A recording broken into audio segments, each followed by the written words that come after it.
அஸ்ஸலாமு அலைக்கும்.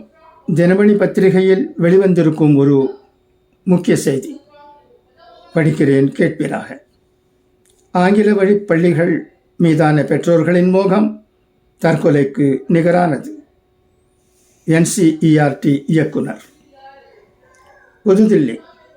அரசு பள்ளிகளில் தற்போது தரமான கல்வி வழங்கப்பட்டு வரும் நிலையில் ஆங்கில வழி பள்ளிகள் மீதான பெற்றோர்களின் மோகம் தற்கொலைக்கு நிகரானது என தேசிய கல்வி ஆராய்ச்சி மற்றும் பயிற்சி கவுன்சில் NCERT இயக்குனர் TB சக்லானி தெரிவித்தார்.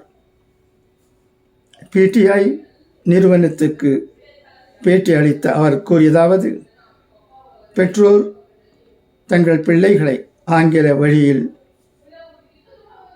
பயிற்றுவிக்கும் பள்ளிகளுக்கு அனுப்பவே விரும்புகின்றனர். தற்போது அரசு பள்ளிகளில் தரம் உயர்த்தப்பட்டு சிறப்பான கல்வி கற்றுத்தரப்படுகிறது. இருப்பினும் முறையான பயிற்சி கூட பெறாத பல ஆசிரியர்களை கொண்ட ஆங்கில வழி பள்ளிகளுக்கு அனுப்ப வேண்டும் என்ற பெற்றோரின் மோகம் தற்கொலைக்கு நிகரானது. அவர்களின் இந்த மனநிலையை மாற்றி தாய்மொழியில் கல்வி கற்பதை ஊக்குவிக்கவே புதிய தேசிய கல்விக் கொள்கை அறிமுகப்படுத்தப்பட்டுள்ளது. தாய்மொழி கல்வியே சிறந்தது. தாய்மொழியில் கல்வி கற்கவில்லை என்றால் நமது பாரம்பரியம், கலாச்சார வேர்களை எவ்வாறு புரிந்து கொள்ள முடியும்? அதேபோல பல மொழிகளை தேர்ந்தெடுக்கும் வாய்ப்புகள் வழங்கப்படுவதால் எந்த ஒரு மொழியில் கல்வி கற்பிக்கும் நடைமுறையும் முடிவுக்கு வராது. மாணவர்கள் பல்வேறு மொழிகளை கற்பதற்காகவே இந்த முன்னெடுப்பு மேற்கொள்ளப்பட்டுள்ளது. பழங்குடியின் மொழியிலும் கல்வி. ஒடிசா மாநிலத்தின் 2 பழங்குடியின மொழிகளில் புத்தகங்கள் தயாரிக்கப்பட்டு வருகின்றன. அதில் புகைப்படங்கள், கதைகள் மற்றும் பாடல்கள் வடிவில் அவர்கள் வசிக்கும் இயற்கை சூழலை தொடர்புபடுத்தி கற்கும் திறனை மேம்படுத்த முயற்சிகள் மேற்கொள்ளப்படுகின்றன. இதை போலவே 121 மொழிகளில் புத்தகங்கள் தயார் செய்யப்பட்டு பள்ளி மாணவர்களுக்கு வழங்கப்பட உள்ளன. இதன் மூலம் தங்களின் கலாச்சார வேர்களை அவர்கள் அறிந்து கொள்ள முடியும். தாய்மொழி கல்வியை விட்டுவிட்டு ஆங்கில வழி கல்வியை மட்டுமே சார்ந்திருந்தால் அறிவை இழக்கும் சூழல் ஏற்பட்டது.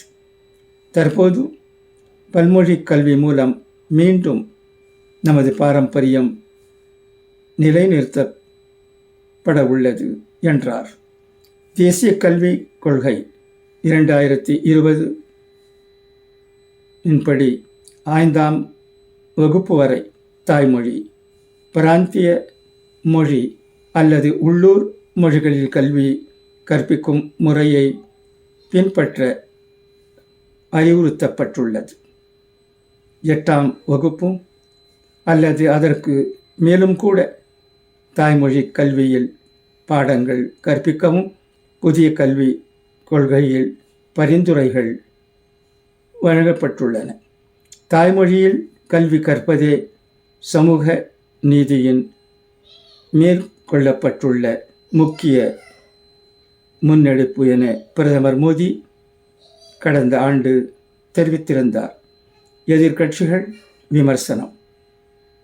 கடந்த ஆண்டு அறிமுகப்படுத்தப்பட்ட புதிய தேசிய பாடத்திட்ட கட்டமைப்பின்படி NCF 9-10ஆம் வகுப்பு மாணவர்கள் 2 இந்திய மொழிகள் உள்பட கண்டிப்பாக 3 மொழி பாடங்களை படிக்க வேண்டும் என அறிவுறுத்தப்பட்டது. அதேபோல 11, 12ஆம் வகுப்பு மாணவர்கள் ஒரு இந்திய மொழியுடன் மற்றொரு மொழி பாடத்தையும் தேர்ந்தெடுக்க வேண்டும் என தெரிவிக்கப்பட்டது. இதை அடுத்து ஒரு மொழியை திணிப்பது போல் புதிய பாடத்திட்டத்தில் வடிவமைக்கப்பட்டுள்ளதாக எதிர்க்கட்சிகள் குற்றம் சாட்டின. ஆனால் இந்த குற்றச்சாட்டை மத்திய கல்வி அமைச்சகம் மறுத்து வருகிறது.